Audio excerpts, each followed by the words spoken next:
Hello, my name is Cheryl. I'm doing a newborn assessment. I brought with me gloves, a watch, a pen, a thermometer, a measuring tape, a scale, and a stethoscope and a pen light. And I also wanted to make sure my hands were washed and warm before I started touching the baby. And I also want to explain about the APGAR score, because the baby is very newborn.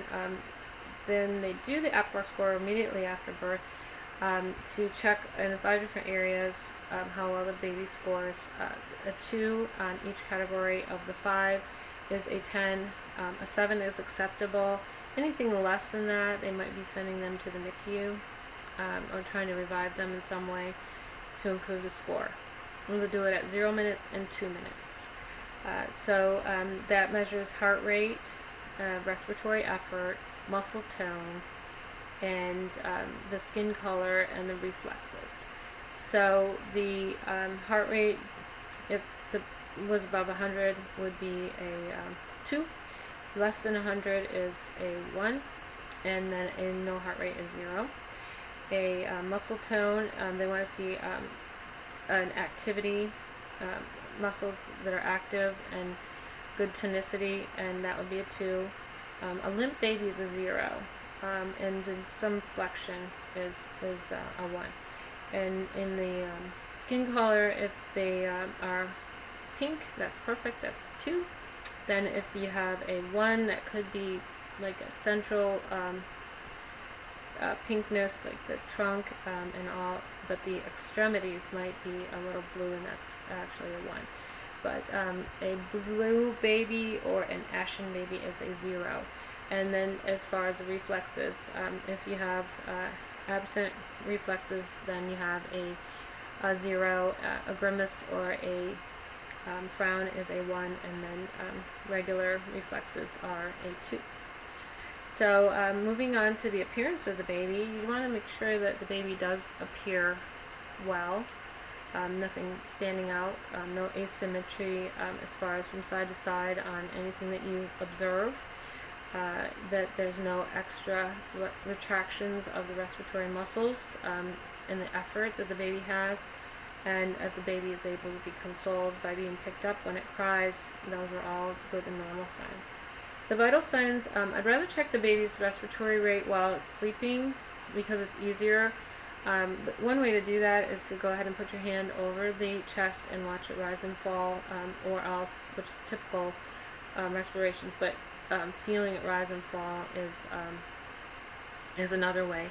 And you want to see respiratory rates that are in 30 to 60 range. It's kind of for a full minute, which is why I brought my watch. And the apical pulse is going to be for a full minute, and that's over the apex of the heart, and you want to hear nothing irregular, and the rate is going to be a little bit rapid. It's 110 to 160. So when we're checking the temperature, that stirs the baby up a little bit. You put it right in the axillary area, and then you want to hold the arm close down, and then that temperature would be 36.5 to 37 degrees. And then we're going to go ahead and check the weight of the baby. I have a scale here, but for the purpose of the video, I'm just going to explain that you would put the baby on the scale. Sometimes there's a light over the top so that the baby doesn't get cold. I don't want to expose the baby very often to the cold air at this young age, including my hands and my stethoscope. I'm going to try to keep everything warm and keep the baby covered as much as possible.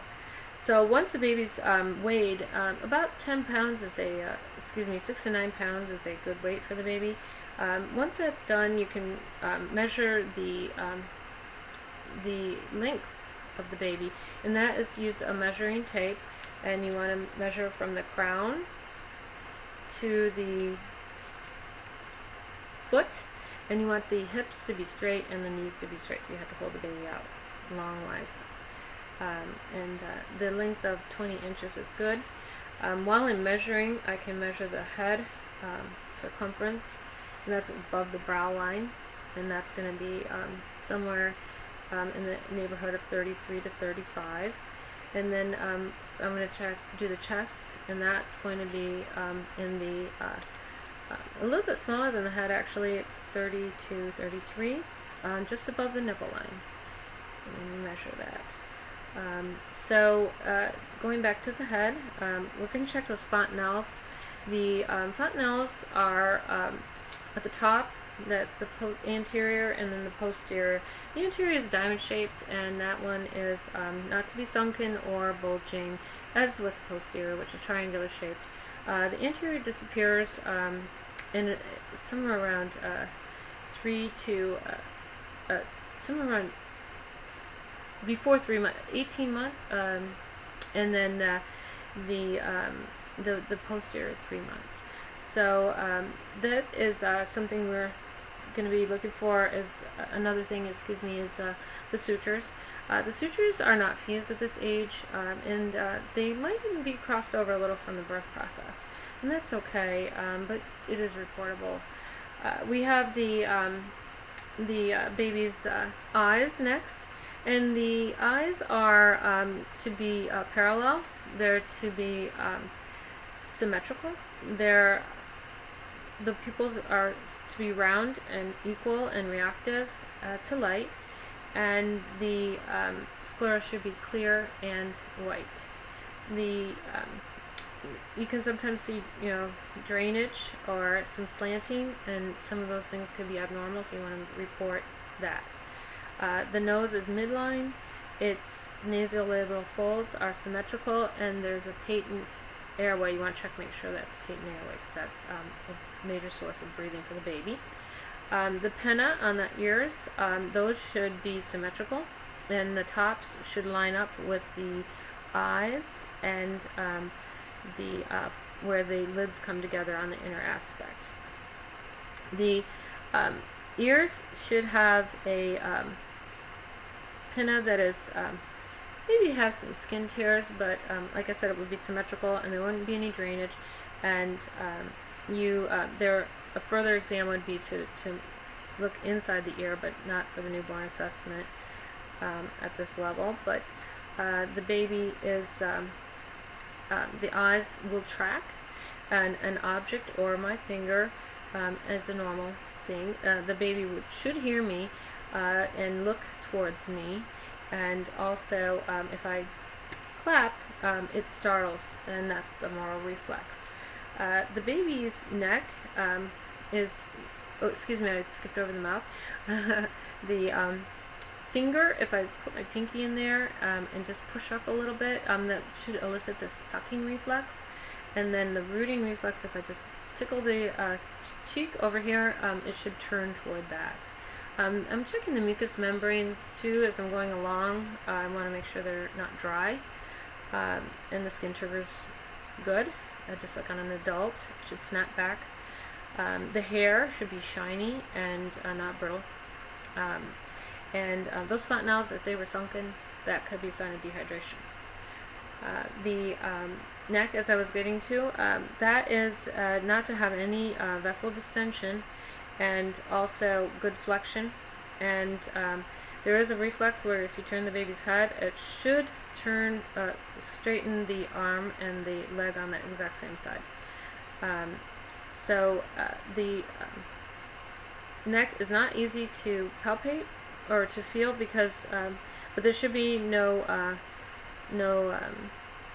lumps or any kind of enlargement there. The breasts may be a little bit enlarged or swollen due to the hormones received from the mother. Oh, also there should be no bruit audible at the neckline from any of the vessels. So getting back to the breasts, they may have a little drainage due to the hormonal influence of the mother's hormones in the baby still. And so the areola might be a little bit enlarged as well.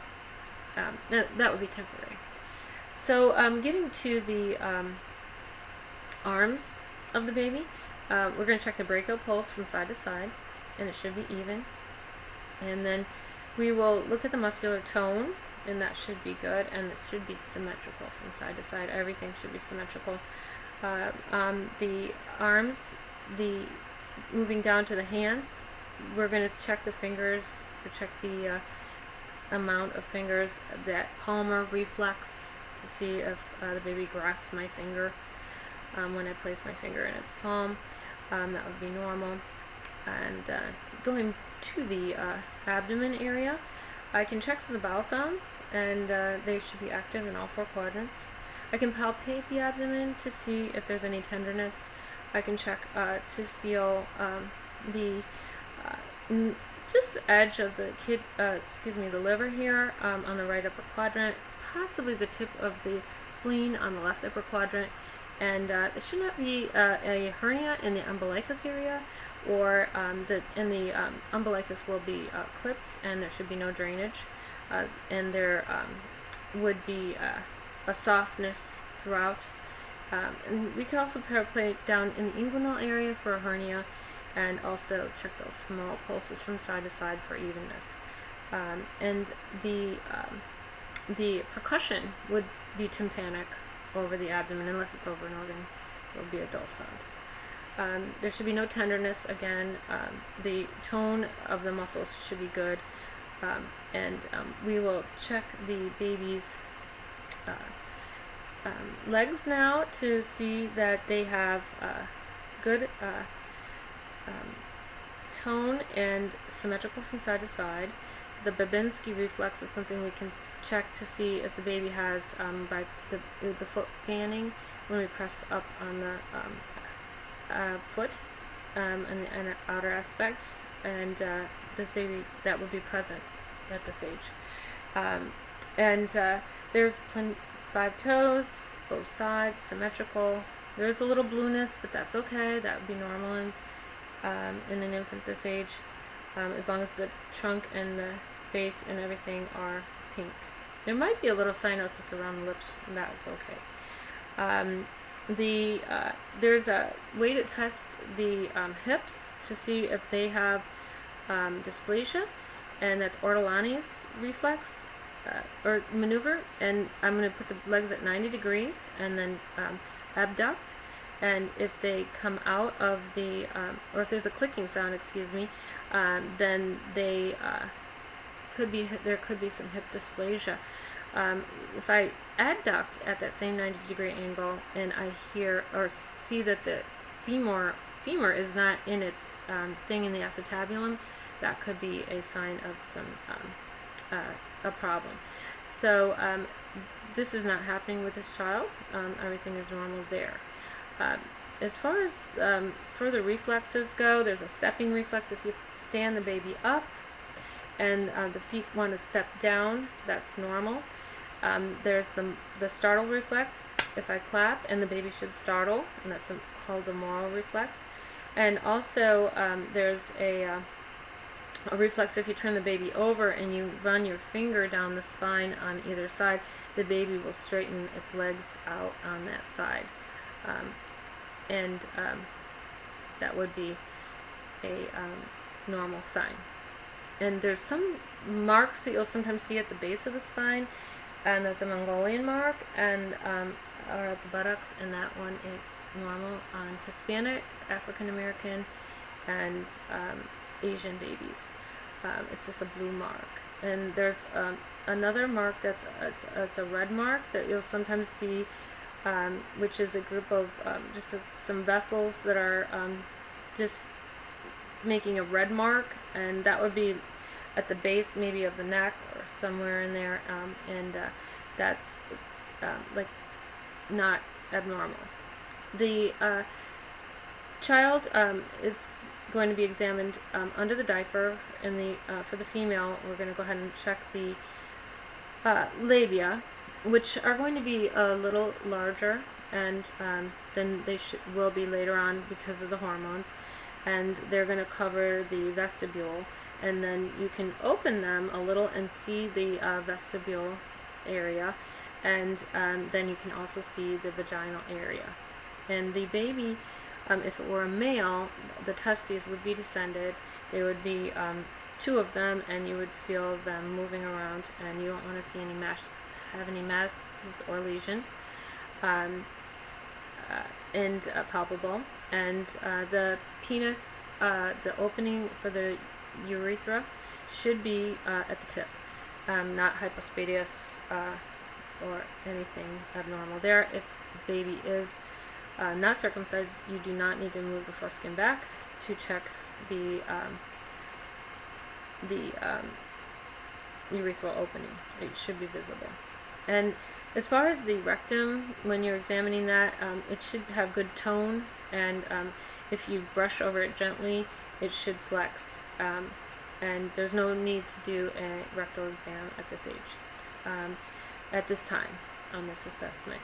And so there will be possibly a little blood in the diaper of the female, just a tiny bit for the female hormones that are there. And as far as the nourishment for the child should have moist mucous membranes, be drinking enough to wet a diaper during the day of 4 to 6 times, and the bowel movements should be soft and not liquidy. And they take in about 100 kilocalories a day per kilogram, and that is their normal intake. And the baby, as far as the assessment goes, is normal, and that is the end of my assessment. Thank you.